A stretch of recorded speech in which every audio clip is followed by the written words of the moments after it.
Welcome back, guys. Just another little quick update of what's going on around here. What I got going right now is I have a couple of subscriber questions that I want to address. And the first one is Don at HF Customs. He asked me, hey Gary, when you drill out the rivets on the bottom of these Hot Wheels, how do you put these cars back together again? Well, some guys will epoxy glue them. Some guys will use JB Weld. I just don't think it looks very finished correctly or professional looking. So I like to use a hex head little screw in there. And what I do is I use this little kit here that I bought from Bright Vision. It's called the Complete Rivet Restoration System 1-72 Sampler Pack. And I think it was like a $31.95 free shipping. And what it comes with is this Allen wrench, a big screw to knock the rivet head off, a little screw to drill the post that's below it, and then a tap with a cross T handle. So you can re-tap that little post from this drill that you made a hole with, and that will fit these little screws here with the washers. And once you've tapped it and cleaned it up, I usually like to use a drop of oil when I'm tapping or drilling, and put your Allen wrench head or on the head of that little screw and screw her right in, nice and clean. And if you ever want to take it back apart again, you can. And it just looks more finished than having a big glob of JB Weld or something under there. And it just looks cooler. If you're going to spend all that time doing it, you may as well make it look nice. That's a little 65 Impala that I painted black and switched out the wheels and tires on it. It already came with a chrome base and bumpers and stuff, so I put chrome wheels back on it. And I think it just looks a lot meaner than it did from when it came in the package. This El Camino, same thing. I just switched out the wheels and tires. When you buy these things, they have these not so great looking rims and plastic tires. Well, that's a big a lot of Hot Wheel guys don't like the plastic tires. They like the rubber, what they call real riders on it. And I have to agree, they're so much nicer. And I've been buying my my tires. I've bought in several different styles of tires from a company called Shop 164. I'll leave their .com in the description box down below, so you can reach out to them. They're really good people. They got a great product. They're very fast shipping, and when you get them here, they make your $1.25 Hot Wheel, look like $100. So yeah, it's definitely a good investment if you're going to be doing these Hot Wheels. I buy probably 5 at a time or 10 at a time. It averages to about $3.95 per set.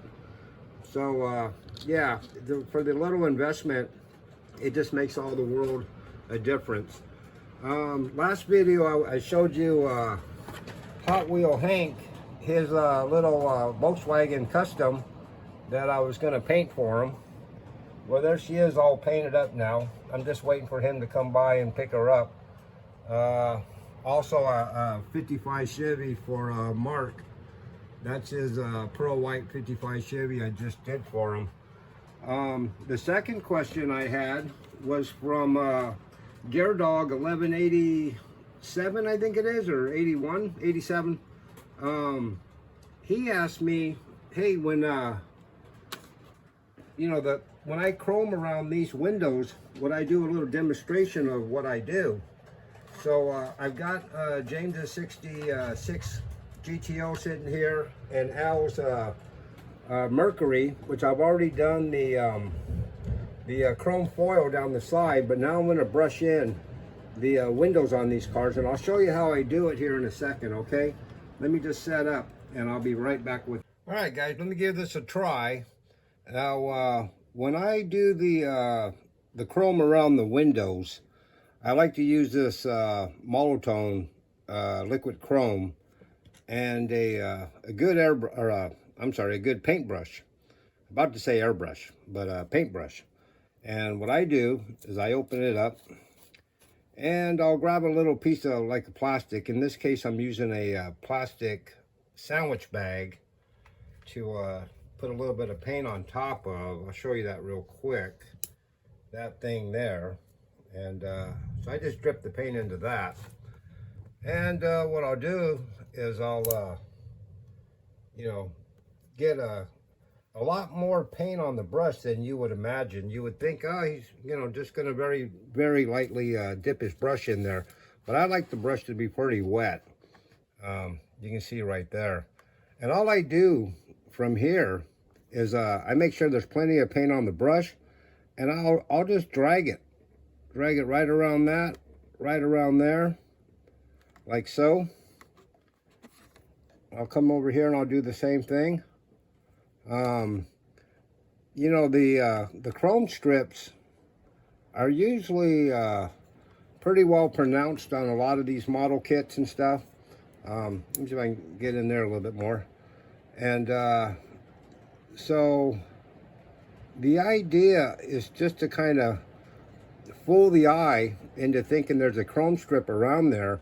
So you don't really have to paint the chrome strip 100% of its width, because if you do, you know, if I went around and painted this whole chrome strip, the whole thing, it would look too fat, and it would look more like a toy car than a real car.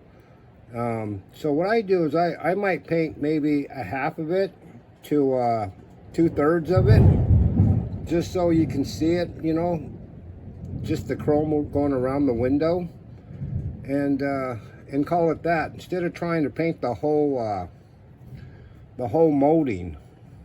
You know, I'll just take my brush, drag it right across that, just like that, and you know, just enough chrome to let you know it's there, and you're not just staring at it, you know. I'll come back in here. Let me see if I can adjust this a little bit more. Just like that. I'll just drag it right across there, and then if I get a little bubbly like that, a little deal, I'll take my shirt and I'll wipe it off real quick before it sets up. You know, you have a few minutes to do that with this chrome.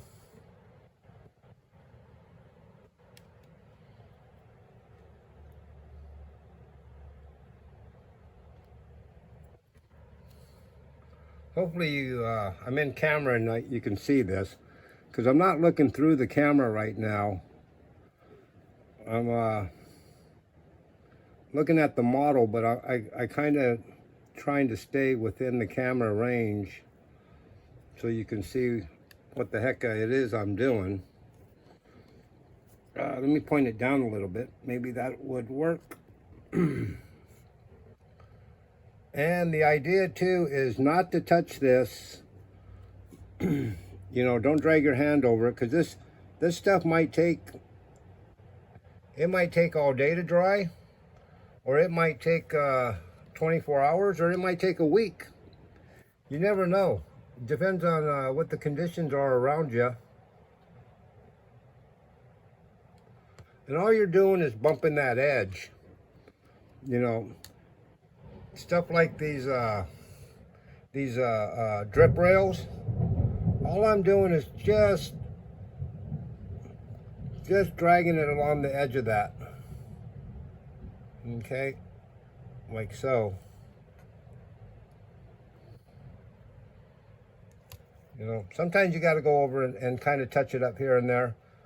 Other times you might have to take your t-shirt or whatever you're wearing and wipe it back off like I did that one, and then I'll come back and I'll wet up my brush really good. Yeah, because you want the brush wet, because you want to try to do one continuous line.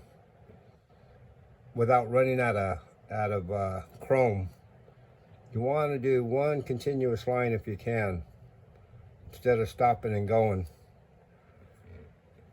So, and with a little bit of practice, you know, you'll get it. We'll do the other side while we're here. And yep, I'll drag it right along the edge of that, right along the edge of this, like so.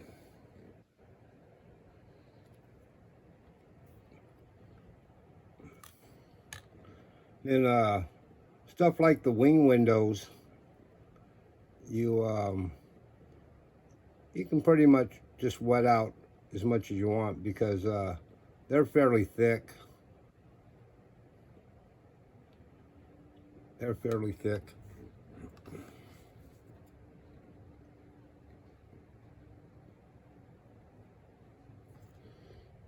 So you can actually paint them like you're painting something with a brush. You know, you can reach inside here and do that. I always try to remember to do the inside of the wing window too, maybe the front post, just so when the car's all back together again and you kind of look down in there, you know, you see that the inside of the wing window post is got chrome on it too. This particular car, I'm sure this whole piece was chrome, so we're gonna do that, and hopefully, and all I'm doing is dragging my brush across the top of it with a wet brush. It's got to be wet. So wet that you think, oh no, that's way too much paint on that brush.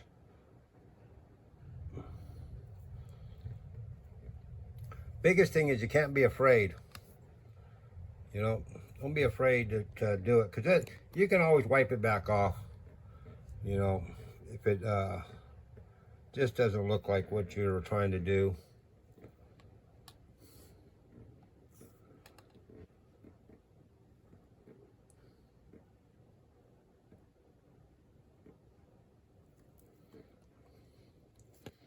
There's a couple of spots. I'm not sure. I think this drip rail actually goes all the way around it. It's so hot in here, I'm sweating as I'm doing this. But anyways, that's how I do it. And I don't want to make this video too long, because it's already, you know, like over 10 minutes, I'm sure. But anyways, that's how I do it, guys. If you like this kind of stuff, give me a like and a comment, and I will see you guys on the next one. Thanks a lot. Bye-bye.